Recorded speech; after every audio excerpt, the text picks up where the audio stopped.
కృపాకనికరం సమాధానం గల మా పరలోక తండ్రి, మరోసారి మీ ఘనమైన నామానికి వందనాలు స్తోత్రాలు చెల్లించుకుంటున్నాం. మహోన్నతుల మహాగరుడ పరిశుద్ధుల నిత్య నివాసం దేవా, అనుమాడు ఉన్నవాడు స్తోత్రాలు, ఆదియో అల్ఫయో మీ దేవా స్తోత్రాలు. ఇదిగో ప్రభాగత రాత్రికాలం అంతా మంచి నిద్ర మంచి విశ్రాంతి ఇచ్చాను. స్తోత్రాలు. ఉదయ కాలంలో ప్రభు మరి ఒక నూతన దినములో ప్రవేశపెట్టినారు. మా ఆయుష్, మా బ్రతుకును, మా జీవాన్ని పొడిగించిన విధానం బట్టి స్తోత్రాలు.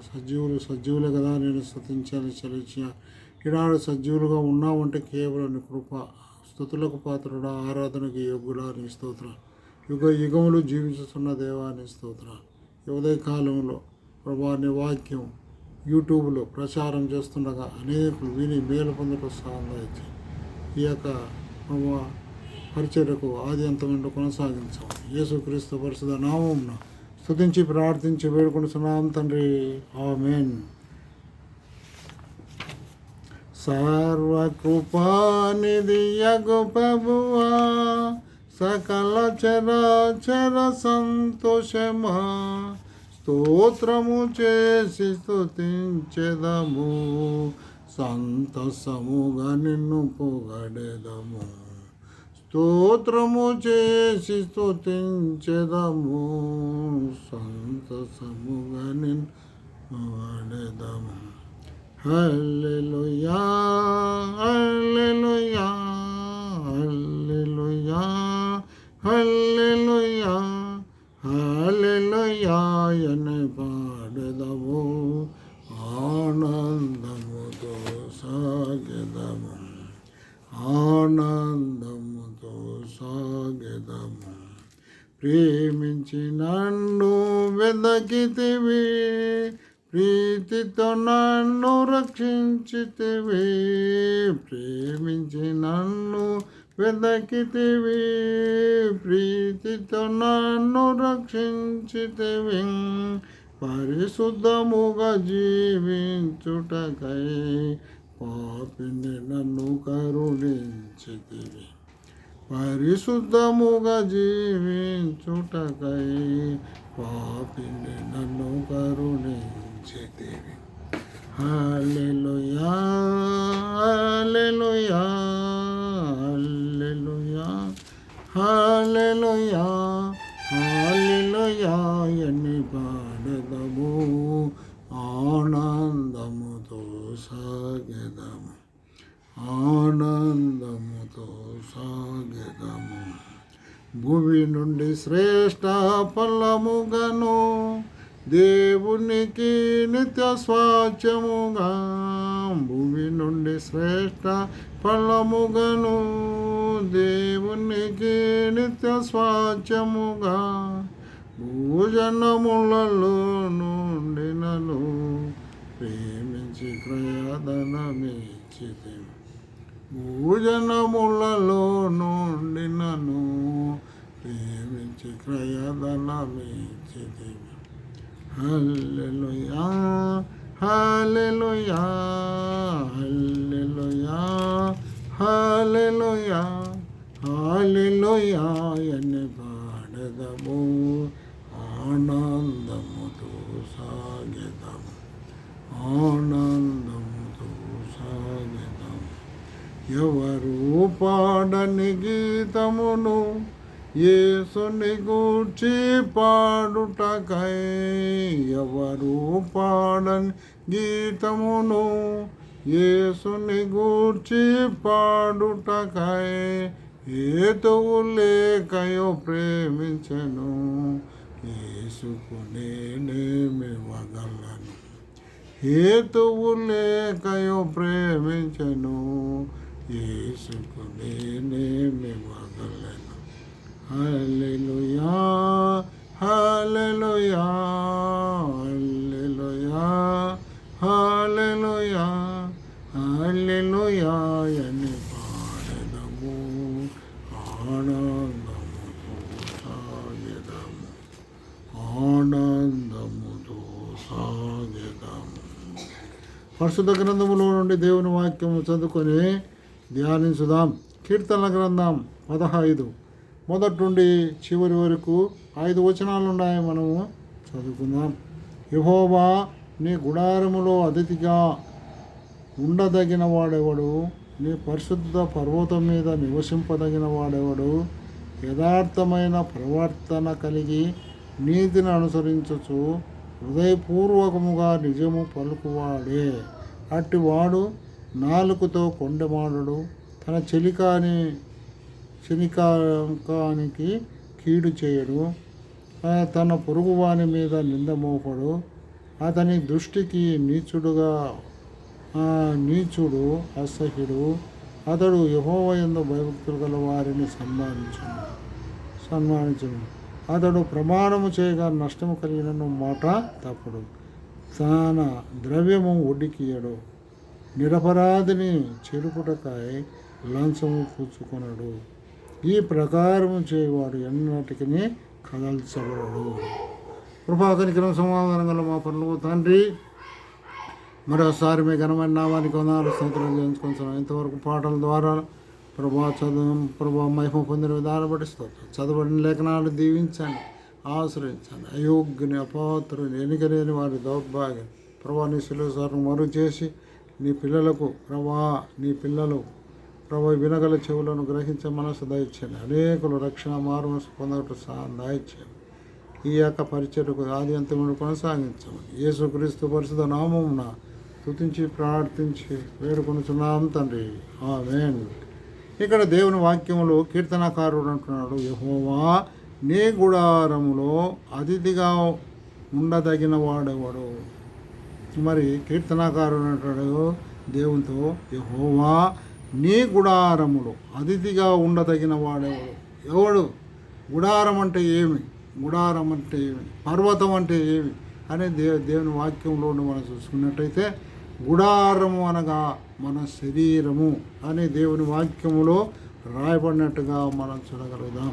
కాబట్టి సహోదర గుడారము, ఈ గుడారము శిథిలమైపోతుంది అని అపోస్తల పౌలు 2 కొరింథీయులకు రాసిన పత్రిక 5వ అధ్యాయం మొదటి నుండి కొన్ని వచనాలు చదువుకున్నట్టయితే మరి గుడారం గురించి మనం తెలుసుకోవచ్చు.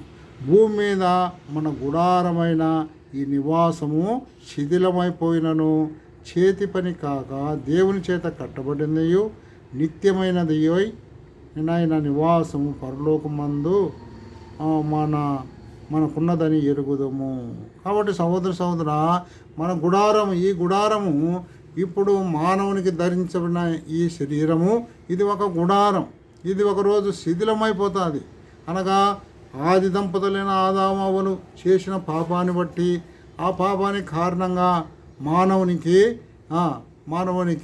మరణము సంప్రాప్తమాయను అని దేవుని వాక్యంలో రోమాపత్రిక 5:12 రాయబడింది. ఒకని ద్వారా పాపము లోకములో అందరికీ సంప్రాప్తమాయను, పాపము జీతం మరణము అని రాయబడింది. కాబట్టి సహోదర దేవుడిచ్చిన ఈ గుడారము ఒకరోజు మట్టితో చేయబడింది. కాబట్టి ఈ గుడారము శిథిలమైపోతుంది. మనకు గుడారము పరలోక రాజ్యములో ఉంది. ఆ గుడారం ఎన్నటికీ స్థిరముగా ఉంటుంది. ఆ గుడారము యుగయుగములో నిలుచున్నది. కాబట్టి సహోదర గుడారం అనగా పరలోక రాజ్యము. ఈ శరీరముగా ఈ లోకములో మనం జీవించినంత కాలము ఇది అశాశ్వతమైన గుడారం. అందుకే పౌలు అంటున్నాడు, ఇది అస్థిరమైన గుడారం అంటున్నాడు. కాబట్టి సహోదర ఆ గుడారం కొరకై నేను పరలోకమును గుడారం కొరకు నేను సిద్ధపడాలని ఈ యొక్క ఉదయకాల సమయంలో దేవుడు నాతో మాట్లాడుతాను. అందుకే దంపతులైన ఆదామవ్వలకు ఏం చేసినాడు? దేవుడు తన స్వరూపమును తన పోలికగా మరుని మట్టితో బొమ్మను చేసి వారికి నమస్కారాంతరమును ఊదగా నరుని జీవాత్మ అయిన దేవుని వాక్యం. ఈ యొక్క దేహము శిథిలమైపోతుంది. ఈ ఆత్మ మటుకు దేవుని దగ్గరికి వెళుతుందని దేవుని వాక్యం రాయబడి. కాబట్టి సహోదర గుడారం అనగా పరలోక రాజ్యం అని మనం అర్థం చేసుకోవాలి. కాబట్టి ఇక్కడ కీర్తనకారుడు అంటాడు, యెహోవా నీ గుడారములో అతిథిగా ఉండదగిన వాడెవడు? అతిథిగా ఉండదగిన ఎవరుంటారు? అతిథి అనగా మనకు బంధువులు వస్తారు కదా, ఎవరైనా పెద్ద ఆఫీసర్లు వస్తారు, వాళ్ళను మనం అతిథిగా అంటాం. కాబట్టి సహోదర దేవుని ఇంట్లో మనం అతిథిగా ఉండాలంటే మొట్టమొదటిగా మనము మన పాపానికి ప్రాయశ్చిత్తం చేసుకోవాలి. కీర్తనకారుడు అంటాడు 32 మొదటి వచనంలో, కీర్తన గ్రంథం 32 మొదటి వచనంలో, తన అతిక్రమంలోకి పరిహారము నొందినవాడును తన పాపమునకు ప్రాయశ్చిత్తము నొందినవాడు ధన్యుడు. అతడు యెహోవా చేత నిర్దోషిగా తీర్చబడాల. అటువంటి వాడే మనం అతిథిగా ఉంటాడు. దేవుని గృహములో, దేవుని ఇంటిలో, దేవుని నివాసంలో అతిథిగా ఉంటాడు. కాబట్టి సహోదర నీ నీకు పాపం నుండి విముక్తి పొందినావా? పాపానికి క్షమాపణ కలిగిందా? పాపానికి ప్రాయశ్చిత్తం కలిగిందా? లేకపోయినట్లయితే నువ్వు దేవుని యొక్క మందిరంలో, అనగా దేవుని గుడారంలో, ఆ పరలోక రాజ్యంలో నువ్వు అతిథిగా ఉండుటకు వీలు లేదు, ఉండుటకు అర్హత లేదు. కాబట్టి సహోదర మనం ఉద్యోగానికి పోయినప్పుడు మరి ఆ యొక్క ఉద్యోగంకు కొన్ని మరి ఏం చేస్తారు అంటే అర్హతలు అడుగుతారు. అయ్యా నువ్వు ఎంత చదువుకోవాలా, ఇంత చదువుకోవాలా, ఇన్ని పాస్ అయి ఉండాలా, ఇంత క్వాలిటీ ఉండాలా, ఎత్తు హైటు అని కొన్ని అర్హతలు పెడతారు. ఆ విధంగా మనం కూడా దేవుని యొక్క గుడారంలో, పరలోక రాజ్యములో మనము ప్రవేశించాలంటే అర్హత కలిగి ఉండాలి. ఏం అర్హత కలిగి ఉండాలంటే ఎంబీబీఎస్ చదవాల్సిన పని లేదు. కానీ అయ్యా యేసుక్రీస్తు ప్రభువా నేను పాపిని, నీ రక్తంతో నా పాపాలు కడుగు, నీవు నా కొరకు పరలోకం నుండి భూలోకానికి వచ్చి నా కొరకు కలవరిశిలో బలైన ప్రభా, నీ ఇంటిలో ప్రభా నన్ను కూడా ఒక అతిథి మరి ఆతిథ్యగా మరి చేసుకోవాలని కోరుతున్నా, అతిథిగా ఉండవాలని కోరుతున్నారని మనం అడిగినట్టయితే దేవుడు క్షమించేవాడు. కాబట్టి సహోదర రెండవదిగా మనం చూసినట్టయితే నీ పరిశుద్ధ పర్వతం మీద నివసించువాడేవాడు. నీ పరిశుద్ధ పర్వతం మీద, పర్వతాలు ఎన్ని ఉన్నాయని దేవుని వాక్యంలో ఎన్నో ఉన్నాయి పర్వతాలు. అనగా సినాయి పర్వతము, సినాయి కొండ ఉంది, అది దేవుని పర్వతమే. తర్వాత ఇక దేవుని వాక్యంలో చూసినట్టయితే ఆదికాండం 22వ అధ్యాయంలో మోరియా కొండ ఉంటుంది. అబ్రహాము తన కుమారుడైన ఇస్సాకుని తీసుకొని ఆ మోరియా పర్వతం మీద బలి అర్పించినాడు. తర్వాత మరి ఏలియా పర్వతం మీద ఉన్నాడు. కాబట్టి సహోదర అనేక పర్వతాలు ఉంటాయి దేవుని గారు. కాబట్టి పర్వతం అనగా నివాస స్థలము. కాబట్టి ఆ నివాసంలో నువ్వు ఉండాలని కోరుతున్నావా? కాబట్టి దేవుడు ఈ ఉదయకాల సమయంలో దేవుడు నీతో నాతో మాట్లాడుతున్నాడు. గుడారం అనగా పరలోక రాజ్యం. ఈ గుడారం, ఈ శరీరము మనకు శిథిలమైపోతుంది. అయితే పరలోకములో ఉండే గుడారము అది ఎన్నటికీ శిథిలము కాదు. పర్వతం అనగా నివాస స్థలము. అందుకొరక యేసుక్రీస్తు ప్రభువారు యోహాను సువార్త 14వ అధ్యాయం 6వ వచనములో ఏమన్నాడంటే, దేవుని వాక్యం ఈ విధంగా రాయబడింది, నేనే మార్గమును, నేనే సత్యమును, నేనే జీవమును, నా ద్వారా తప్ప ఎవడును తండ్రి యొద్దకు రాడు అని. కాబట్టి ఆయన నివాస స్థలములో ఏముంది అంటే దేవుని వాక్యంలో రాయబడింది. కీర్తనలు 16:11 వచనంలో నా సన్నిధానములో, నా సన్నిధిలో సంపూర్ణ సంతోషములు, నా కుడి చేతిలో నిత్య సుఖములు కాలవని కీర్తనకారుడు అంటున్నాడు. కీర్తన గ్రంథం 16:11 వచనంలో ఆ మాట రాయబడింది. కాబట్టి సహోదర ఆయన సన్నిధిని నువ్వు కలిగి ఉండాలంటే ఏం చేయాలా? మొట్టమొదటిగా నువ్వు దేవుని బిడగా నువ్వు తీర్చబడాలి. దేవుని బిడగా నువ్వు తీర్చబడితే ఆయన మరి నన్ను ఆయన సన్నిధికి వచ్చుటకు అర్హత కలిగి ఉంటాం. ఆయన సన్నిధిలో ఏముందట? మరి దేవదూతలు ఉన్నారు, కెరూబులు ఉన్నారు, పరిశుద్ధులు ఉన్నారు, కోట్ల కొలది దూతలు ఉంటున్నారు. మరి కాబట్టి సహోదర ఈ విధంగా దేవుని వాక్యంలో మనం చూసినట్లయితే ఇంకా ఏమంటున్నాడంటే 2వ వచనంలో, కీర్తన గ్రంథం 15:2 వచనంలో, యథార్థమైన ప్రవర్తన కలిగి నీతిని అనుసరించచ్చు.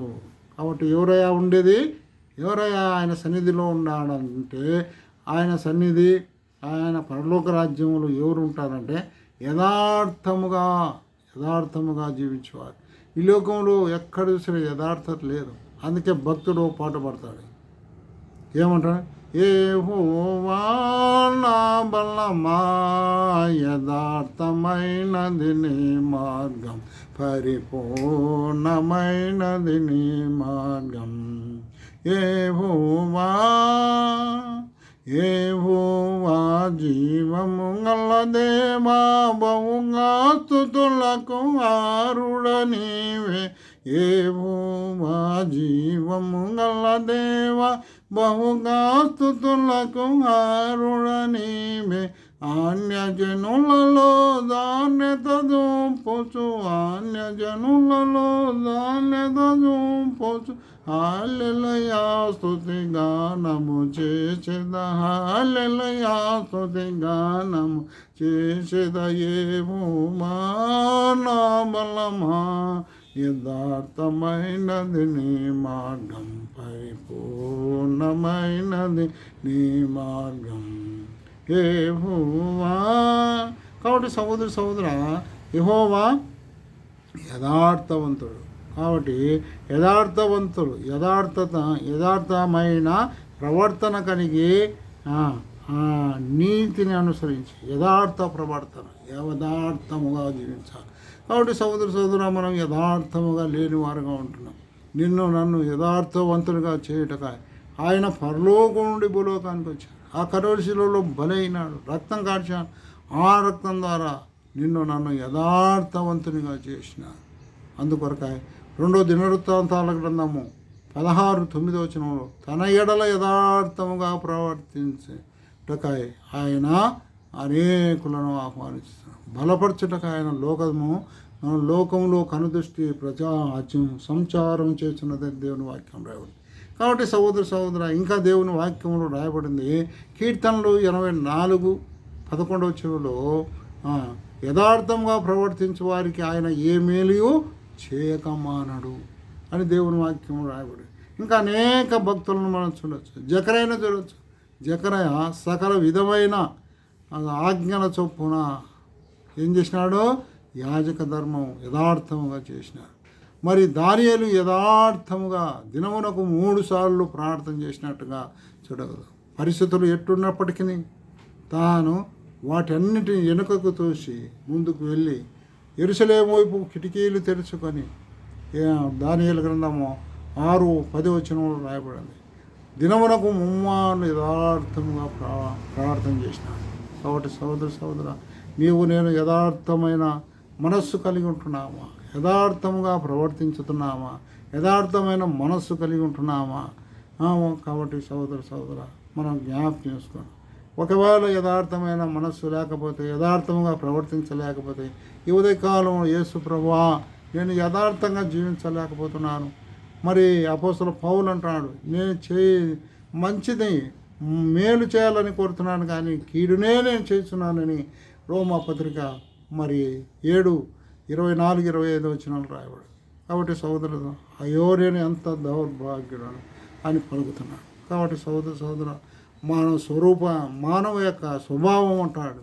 కాబట్టి సహోదర ఈ ఉదయకాల సమయంలో ఆయన గుడారంలో అతిథిగా ఉండాలని కోరుతున్నావా? ఆయన పరిశుద్ధ పర్వతం మీదుగా నివసించాలని కోరుతున్నట్టయితే నీవు యథార్థముగా ప్రవర్తించాలి.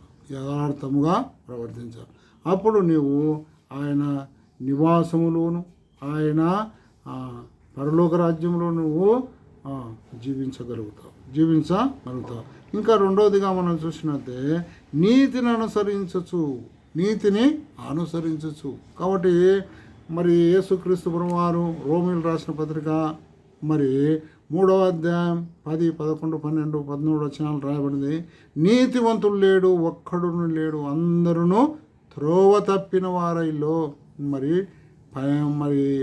మేలు చేయవాడు ఎవరు లేరు అని దేవుని వాక్యం రాయబడింది. కాబట్టి సహోదర నీతివంతుడు ఎవడో లేడని దేవుని వాక్యం రాయబడింది.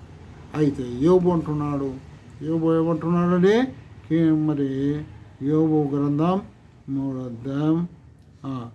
ఆ నీతిని అనుసరించుటకు నీతిని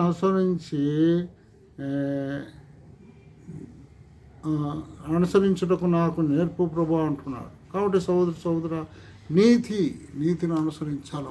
నీతిని అనుసరించాలి. మరి యేసుక్రీస్తు ప్రభు వారు పిలాతు దగ్గరికి తీర్పు కొరకై తీసుకొని రాబడినప్పుడు పిలాతు భార్య తన నిద్రలో కల కని ఆ నీతివంతుని జోలికి పోవద్దు. నీతివంతుడు ఎవరండి? యేసుక్రీస్తు ప్రభువారే నీతివంతుడు. ఈ లోకంలో నీతివంతుడు ఎవరు లేరు. అందుకే దేవి వాక్యం రాయబడి. కాబట్టి నీతి ఎరగని మనము మరి ఏమైపోయినాము? అనీతివంతులుగా చేయబడినాం. నీతి లేని మాన్య బతుకులు నీ యందు స్థిరమాయను అని ఒక భక్తుడు పాట రాశాడు. కాబట్టి సోదర ఈ ఉదయకాల సమయంలో మొట్టమొదటిగా యథార్థమైన ప్రవర్తన కలిగి ఉండాలా, నీతిని అనుసరించే వారిగా ఉండాలా, హృదయపూర్వకముగా నిజము పలుకోవాలి. హృదయపూర్వకముగా మనం నిజము పలకలేము. అనేక సార్లు మనము సాతాను మనల్ని మోసపుచ్చేవారిగా ఉంటాం. కాబట్టి సోదర ఈ ఉదయకాల సమయంలో హృదయపూర్వకంగా నీతిని పలుకుతున్నావా? హృదయపూర్వకముగా ఆయన ఆరాధించగలుగుతున్నావా? అందుకొరకై దేవుని వాక్యములు ఆయన పూర్ణ మనస్సుతోనూ పూర్ణ వివేకముతోనూ నీ దేవుడైన యెహోవాను సేవించవలెను. అప్పుడు ఎక్కడుంటావు నువ్వు? ఆయన గుడారములో అతిథిగా ఉంటావు. ఆయన పర్వతం మీద నివసించేవాడిగా ఉంటావు. కాబట్టి సోదర ఈ ఉదయకాలంలో ఇంకా దేవుని వాక్యంలో చూసినట్టయితే మరి అట్టివాడు ఏమంట 3వ వచనంలో రాయబడింది. అట్టివాడు నాలుకతో కొండములలాడడు, తన చెలికానికి కీడు చేయడు. అట్టివాడు ఏమంట? నాలుకతో కొండములు అనగా అబద్ధాలు, మరి లేని ఉన్నట్టు చేసేది, ఆ మాటలు పలుకుట, లేని వార్తను పుట్టించేది. తన చెలికానికి కీడు చేయడంట. తన పొరుగు వాని మీద నింద మోపడు. అతని దృష్టికి నీచుడు అసహ్యుడు. అతడు యెహోవా యందు భయభక్తులు గల వారిని సన్మానించుడు. అతడు ప్రమాణము చేయగా నష్టం కలిగినను మాట తప్పడు. తన ద్రవ్యము వడ్డీకియడు. నిరపరాధిని చెరుపుటకై ఆయన లంచము పుచ్చుకోడు. ఈనాడు అనేకులు మరి నరహత్య చేయాలంటే డబ్బులు లక్షలు తీసుకుంటున్నారు. లక్షలు తీసుకుంటారు. 10 లక్షలు, 20 లక్షలు, ₹1,00,000 కూడా తీసుకుంటున్నారు. కాబట్టి సోదర ఇక్కడ దేవుని వాక్యం ముందుగానే రాయబడింది. నిరపరాధిని చెరుపుటకై లంచము పుచ్చుకున్నాడు. ఈ ప్రకారము చేయవాడు ఎన్నటికీ కదల్చబడడు. కాబట్టి సోదర ఇట్టి కార్యములు చేయకుండా ఉంటే కదల్చబడని దేవుని పాప. ఈ ప్రకారము చేయవాడు ఎన్నటికీ కదల్చబడడు. కాబట్టి సోదర ఇట్లాంటి కార్యాలు చేసేవాడు దేవుని సన్నిధికి రాడని సెలవిస్తున్నాడు. కాబట్టి సోదర ఈ ఉదయకాల సమయంలో నేను యథార్థమైన ప్రవర్తన కలిగి ఉంటున్నాము, నీతిని అనుసరించి నడుచుకుంటున్నాము. తర్వాత మరి హృదయపూర్వకముగా నిజమే పలుకుతున్నామా? దేవుని వాక్యంలో చూసినట్టయితే మరి ఎలీషా దగ్గర మరి గెహాజీ ఏం చేసినాడు? అబద్ధం ఆడినాడు. గెహాజీ నువ్వు ఎక్కడికి పోయి ఇచ్చినావు అంటే, అయ్యా నేను ఎక్కడికి పోలేదన్నాడు. అక్కడ అబద్ధం ఆడినాడు. దేవుని భక్తుడే, దేవుని ప్రవక్త కింద శిష్యుడే అబద్ధం ఆడినాడు. తర్వాత ఆకాను అబద్ధం ఆడినాడు. ఏమన్నాడు? ఎవరిది నేను తీసుకోలేదన్నాడు. అయితే వారు మరి వంశప్రకారము ఆ సీట్లు వేగా పట్టబడినట్టుగా మనం చూడగలుగుతున్నాం. మరి దేవుని వాక్యంలో చూసినట్టయితే మరి కయ్యూను అబద్ధం ఆడినాడు. నీ తమ్ముడైన హేబేలు ఎక్కడున్నాడంటే, నా తమ్ముడైన హేబేలుకు నేను కావలివాడని అంటున్నాడు. చంపింది కయ్యూనే, హేబేలును చంపింది. అయితే నేను కావలివాడని అంటున్నాడు. కాబట్టి సహోదర మరి ఆదాము ఏమంటున్నాడు? ఆదామా ఎక్కడున్నావు అంటే, అయ్యా నీ స్వరం వినగా నేను భయపడి దాక్కోవట్లే. మరి ఏమంటే నువ్వు తినకూడదని పండు ఆజ్ఞాపించిన పండు నేను తింటిని అంటున్నాడు, అబద్ధమాడుతున్నాడు. అనేక సార్లు మనం నిజం చెప్పలేకపోతున్నాం. కాబట్టి నిజము పళ్ళ మెరుగు, నిజము దేవుడు ఎరుగు, నీరు పళ్ళ మెరుగు అని దేవుని వాక్యం మరి సామెత రాయబడి ఉంటుంది. కాబట్టి సహోదర ఈ ఉదయకాల సమయంలో మనం నిజం పలుకుతున్నామా? నిజం పలుకుతున్నట్టే దేవుడు నిన్ను నన్ను మరి వర్ధిల్ల చేస్తాడు. అందుకొరకే యథార్థముగా ప్రవర్తించు వారికి ఆయన ఏ మేలు చేయక మానడు. ఎల్లప్పుడూ ఆయన మేలు చేసేవాడుగా ఉంటున్నాడు. కాబట్టి సహోదర ఉదయకాలం ఏదైతే సువార్త వింటున్నారు, వాక్యం వింటున్నారు, అటు వారిలోనూ మరి యేసుక్రీస్తు ప్రభువును నిజముగా లోకరక్షకుడని తెలుసుకొని నమ్మవాళ్ళని దేవుని పేరిట కోరుతున్నాం. కృపాకనికరం సమాధానం గల మా పరలోక తండ్రి, మరోసారి మీ ఘనమైన నామానికి వందనాలు స్తోత్రాలు చేసుకుంటున్నాం. గత ఇంతవరకు యూట్యూబ్లో వాక్య పరిచయం చేయుటలో సహాయం చేసిన స్తోత్రాలు. ఇంతబడిన వాక్యాన్ని గట్టి పని చేయండి. ఎంతమంది అయితే యూట్యూబ్ చూసి అతిథిగా దేవుని గుడారములో అతిథిగా ఉండాలని కోరుతున్నారు, దేవుని పర్వతం మీద నివసించాలని కోరుతున్నారు, అటు వారికి 3 షరతులు రాయబడినట్టుగా మనం చూడాలి. యథార్థమైన ప్రవర్తన కలిగి ఉండాలా. రెండవదిగా మరి నీతిని అనుసరించాలా. హృదయపూర్వకముగా నిజం పలకాలని ఈ 3 అంశాలతో మీరు మాట్లాడిన విధానం పడిస్తుంది. ఎవరైతే ఇటువంటి వాటిని అనుసరించక మరి ఉంటున్నారు, అటు వారితో మీరు మాట్లాడి హెచ్చరించండి. వారు నీ రక్తంతో కడుక్కొని ఆ యొక్క నరకానికి పోకుండా నిత్య అగ్నికి ఆగతి కాకుండా నిత్య రాజ్యంలోనికి ప్రవేశించడం సహాయం దయించండి. ఈ యేసుక్రీస్తు పరిశుద్ధ నామమున స్తుతించి ప్రార్థించి వేడుకుంటున్నాం తండ్రి. ఆమేన్.